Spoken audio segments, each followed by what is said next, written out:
Hello, नमस्कार. कसे आहात तुम्ही सर्व? मस्त आहात ना? मस्तच राहा. सर्वांना सर्वप्रथम श्री स्वामी समर्थ. मी मितेश तुमच्या सर्वांचं स्वागत करतो माझ्या एका नवीन व्हिडिओमध्ये. थंबनेलवरून तर तुम्हाला सर्वांना नक्कीच समजलं असेल, की आजचा व्हिडिओचा टॉपिक नक्की काय आहे. तशी छान मस्त देवपूजा झालेली आहे. सकाळची वगैरे अशी सुरुवात छान देवपूजेने झाली ना, की खूप, खूप, खूप पॉझिटिव्ह वाटतं. त्याच्यानंतर आता मी तुमच्या सर्वांसोबत शेअर करणार आहे, की ते म्हणजे आता बघा बऱ्याचदा आपण अशी छान-छान पास्ता वगैरे विकत घेत असतो. तरी आता बरेच महिने झाले, की मी होम शेफ कंपनीचाच पास्ता यूज करतो. कुठला प्रमोशन व्हिडिओ नाहीये, पण मी तुम्हाला सांगतोय खूप चांगला असतो पास्ता. बॉईल केल्यावरती तो एकमेकांमध्ये जास्त चिटकत नाही वगैरे. तर प्रॉब्लेम काय व्हायचा जेव्हा आम्ही यूज करायचो तर त्यालाच रबर लावून ठेवायचो. पण नंतर मग ते काही-काही वेळेस खराब होऊ शकतात वगैरे. तर मग मी ह्यावेळेस नवीन आयडिया म्हणजे मम्मीनीच सांगितलं होतं. तिथे ना छान ही साफ बरणी एक घेतली आहे मी. ट्रान्सपरंट आहे पूर्ण. त्याच्यामध्ये हा मी पास्ता पूर्ण ओतून ठेवणार आहे. जेवढा त्यामध्ये राहणार तेवढा मी त्यामध्ये ठेवणार. बाकीचा मग मी लगेच यूज करून घेणार आहे. म्हणजे त्याच संध्याकाळी मग मी लगेच पास्ताची रेसिपी शूटसुद्धा केली, जी तुमच्या सर्वांसोबत मी लवकरच शेअर करेन. So don't take tension. Tension घेऊ नका. मी सांगेन कसं बनवलंय, काय-काय सर्व आणि खूप छान-छान बऱ्याचदा पॉझिटिव्ह कमेंट्स येतात, निगेटिव्ह कमेंट्स येतात. जे खरंच चांगला आता कमेंट करणाऱ्याचं पण इंटेन्शन समोरनं दिसून येतं, की कुठल्या इंटेन्शनने ते लोकं बोलतायत. तर तसाच आजच्या ह्याच्याने सुद्धा मी त्याच्यावरती काय-काय पॉइंट्स मी तुम्हाला समोर सांगणार आहे. तर बघा असं छान मस्त पास्ता मी एका ह्याच्यात भरून घेतलाय आणि हा जो काही उरला आहे ना, तो आता मी नंतर छान त्याला रबर बँडनी पॅक करून घेतोय. आता छान त्याला मी रबर बँडनी पॅक करतो.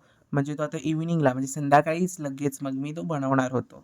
तर म्हणजे मग छान होतो पास्ता पण रेसिपी पण त्याची मग खूप छान लागते आणि आता त्याला मी छान पॅक करून घेतो आहे. हे झालं, की मग आता मी नवीन शेजवान चटणी घेऊन आलो होतो, सोया सॉस वगैरे. तर ते फक्त रफली ओपन करून मग मी त्यांना फ्रिजमध्ये ठेवून देणार आहे. शेजवान चटणी वगैरे बरेच जण बाहेरसुद्धा ठेवतात. पण मी फ्रिजमध्येच ठेवतो. सोया सॉससुद्धा मी फ्रिजमध्येच ठेवतो. मम्मी सांगते, की फ्रिजमध्येच ठेवायचं. सो म्हणून मग मी त्यांना फ्रिजमध्येच ठेवतो. असं काही नाही आहे, की फ्रिजमध्येच ठेवलं पाहिजे. शेजवान चटणी बाहेरसुद्धा तशी राहते चांगली. पण जास्त अशी मिक्स तिला करायचं नाही, जेणेकरून ती लवकर खराब होते. काढताना वगैरे पण नीटनेटकी तिला असेंबल करून नीट काढायची. त्याच्यानंतर शेजवान सॉस, शेजवानचं सगळं माझ्याकडे गोष्टी आहेत. त्याच्यानंतर मग आता माझी सुरुवात झाली ती म्हणजे पुढच्या गोष्टींना, ती म्हणजे क्लिनिंगला.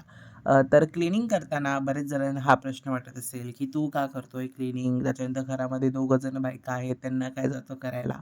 अशा बऱ्याच गोष्टी. तर तुम्ही कुठल्या युगात जगताय पहिलं ते बघा. कुठल्या जनरेशनमध्ये जगताय ते सुद्धा बघा. ही जे मुली काम करतात ते मुलांनी पण केलंच पाहिजे. ह्या गोष्टीला मी प्राधान्य जास्त देत नाहीये. एरवी तर आपण नेहमी सगळीकडे बोलतो मुलगा-मुलगी एक समान, मुलगा-मुलगी एक समान. शाळेमध्ये ऐकलं असेल, कॉलेजमधले ऐकलं असेल, प्रत्येक गोष्टीमध्ये आपण ही गोष्ट ऐकली असेल. पण ते आपण म्हणजे सत्यात उतरवतो आहे का? ह्या गोष्टीचा विचार आपण कधीही केला नाहीये. कधी म्हणजे कधीच नाही केलाय आणि तोच विचार पुढे ठेवून आपण या सर्व गोष्टी करायच्या. आता आपली आई जर वर्किंग असेल, कामावरती असेल वगैरे, तर तिला पण एक अर्थाने मदत होऊन जाते ह्या गोष्टींना आणि मी खरंच तुम्ही बोलाल, की ह्या गोष्टीला म्हणजे थोडंफार असं अफोर्डनेस वाटत नाही का, की तू एवढं शूट वगैरे करून मग ते ऑन द स्पॉट अख्ख्या जगाला दाखवतोस. त्या गोष्टीचं मला खरंच काही नाही वाटत. कारण ती गोष्ट मी स्वतः करतोय आणि त्या गोष्टीत मला खरंच काही वाटणार नाही. कारण ही या युगाची गरज आहे. जसं आपलं युग चेंज होतंय, नवीन-नवीन गोष्टी येतायत, नवीन-नवीन छान-छान वस्तू येतात. तसा मानवामध्ये सुद्धा बदल होत जातोय. जे कामं मुलगा-मुलगी एक समान सर्व काही मेन म्हणजे आलंच पाहिजे. ह्याच्यावरती मी नेहमी आधीपासून सुद्धा बऱ्याच गोष्टी सांगितल्यात. म्हणून तेच मी परत सांगत नाही बसणार आहे तुम्हा सर्वांना. पुन्हा-पुन्हा तेच बोलत बसण्यापेक्षा ही गोष्ट तुमच्यामध्ये पण तुम्ही आणू शकता का? ह्या गोष्टीचा पण तुम्ही विचार करा. दुसरा करतोय म्हणून आपण करायचं असं नाही. तुमच्या मनाला तुम्ही विचारा, की तुम्हाला करावसं वाटतंय तेव्हा तुम्ही करा. जेव्हा तुमचं मन सांगेल तेव्हा तुम्ही करा. दुसरा ह्या सर्व गोष्टी करून किंवा कडून नाव कमवतोय, पुढे जातोय, त्याला पाठी खेचण्याऐवजी तुम्ही पण तशा गोष्टी करून तुम्ही सुद्धा पुढे जा. ही गोष्ट लक्षात ठेवा. आता बेसिक समझने वाले को इशारा काफ़ी है. त्यातलीच ती गोष्ट आहे. तर असं जेवढं मला तुम्हाला सांगायचं होतं बेसिक अराउंडली मी ते एवढं सगळं सांगितलं. ह्याच्या आधीच ही सगळं ह्याच्यावरती सर्व गोष्टी मी तुम्हाला कमेंट केलेल्या आहेत किंवा सांगितलंसुद्धा आहे. पुन्हा-पुन्हा मी तेच-तेच तुम्हा सर्वांना सांगत बसणार नाही, कारण तेच-तेच होतंय पुन्हा कंटिन्यू, तर मग ती गोष्ट पण चुकीची पडते आणि मला तेच-तेच तुमच्या सर्वांसोबत सारखं तरी मला शेअर करायचं नाहीये. म्हणून मग मी त्याच-त्याच गोष्टी परत तुमच्या सर्वांसोबत शेअर करत नाही बसणार आहे.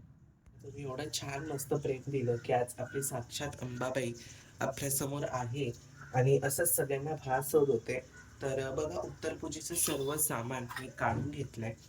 सर्व सर्व जे सामान पूजेत गेलं होतं, निर्माल्यापासून सर्व सामान मी आता काढून घेतलंय.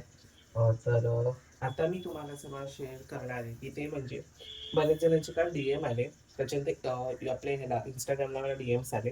त्याच्यानंतर मग आपल्या ह्याला YouTubeला कमेंट सेक्शन पण मी चेक केलं, तर त्याच्यात पण काही जणांचे क्वेश्चन होते.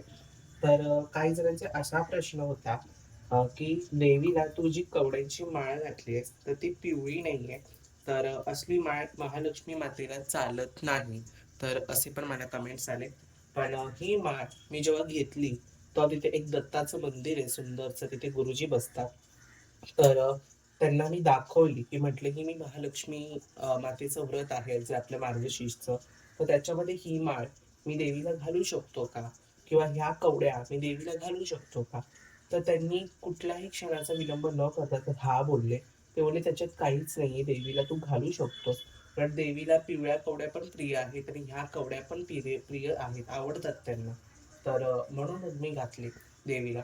आणि देवाचं मी तुम्हाला स्वतःसुद्धा नेहमी सांगतो, की देवाचं जे काही असतं, त्याचा 100 वेळा विचार करावा लागतो. फक्त आपल्या डोक्यात प्लॅन येतोय म्हणून करायचं असं नाही. असं अजिबात नाहीये. म्हणून मी तुम्हाला नेहमी सांगतो, की फक्त डोक्यामध्ये आपल्या येतंय म्हणून आपण करायचं, तर असं नाहीये. तर तुम्हाला जसं जमतंय त्याच्यानुसार तुम्ही करा किंवा जर तुम्हाला काही मनात क्वेशन्स असतील, की हे चालतं का? ते चालतं का? असं पण बऱ्याच जणांचं असतं. तर तुम्ही गुरुजींना विचारा. तुमचे जे गुरुजी असतील, तुम्ही त्यांना विचारा. त्याच्याने केलात तरी सुद्धा चालतं. त्याच्यानंतर ह्या मंगळसूत्राबद्दल पण बरेच जण विचारले. तर ह्या मंगळसूत्राचं नाव माझ्या मते तरी जोंधळी मंगळसूत्र म्हणतात. कारण ह्याचे हे जे क्लट्स असतात ना, ते जोंधळ्यासारखे आहेत. आणि हा हार आहे ना, हा मी विकत घेतला नव्हता. हा मम्मीला वाण म्हणून वाटला होता. सो त्याच्यातला तो आहे तो हार. पण हा हार अजून खूप चांगला आहे म्हणून तो मी घालतो. तसे माझ्याकडे बरेच हार आहेत देवीला घालायला. पण हा हार खूप छान आणि सुटेबल दिसतो. त्यामुळे मग मी हा घालतो. त्याच्यानंतर मुखवट्याबद्दल पण प्रश्न आले होते, की हा प्लास्टिकचा मुखवटा आहे आणि एवढा सगळा छान सजवलेला आहे. पण असा सेम टू सेम मुखवटा आम्हाला कुठेच मिळाला नाही. अगदी आम्ही दादर सुद्धा पालटलं, तरी सुद्धा आम्हाला मिळालं नाही. तर तसं मिळणारही नाही. कारण हा मुखवटा माझा साधाच मुखवटा होता. पण त्याच्यावरती हे जे काम केलंय ना, तर ते मी काम करायला दिला होता मुखवटा. तो म्हणजे सुरव 53 क्रिएशन्स आपलं जे YouTube चॅनल, त्यांचं YouTube चॅनलचं नाव आहे आयडॉल स्पेस मे बी. तर आयडॉल स्पेस त्यांच्या YouTubeचं नाव आहे. आणि त्याच्यानंतर तुम्ही Instagramवर जर शोधत असाल, तर सुरव 53 असं टाका. तर त्या दादांचं अकाउंट जे आहे ते येईल आणि त्याच्यावरून त्यांचं कामही तुम्हाला समजेल, की किती सुंदर करतात. तुम्ही असा सेम टू सेम मुखवटा बघाल ना, तर तुम्हाला कुठेच नाही मिळणार. सगळ्यात महत्त्वाचं तर हे प्लास्टिकचं म्हणजे मुखवटा हा जो आहे ना, एक सेकंड मी दाखवतो. हा जो मुखवटा आहे,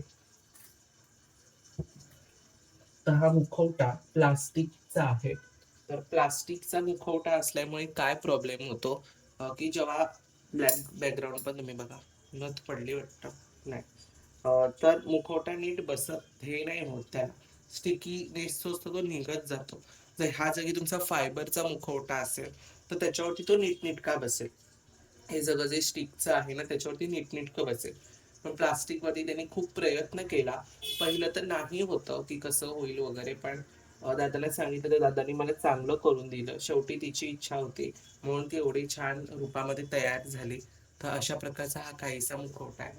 त्याच्यानंतर वस्त्र पण विचारलं होतं, तर हे वस्त्र ना मी कोरोनाच्या नंतर म्हणजे आपली 2022च्या आसपास हे मी वस्त्र घेतलं आणि हे वस्त्र तेव्हा मी ₹450 ला घेतलं होतं आणि आता लावताना पण बघा मी कसं लावलंय.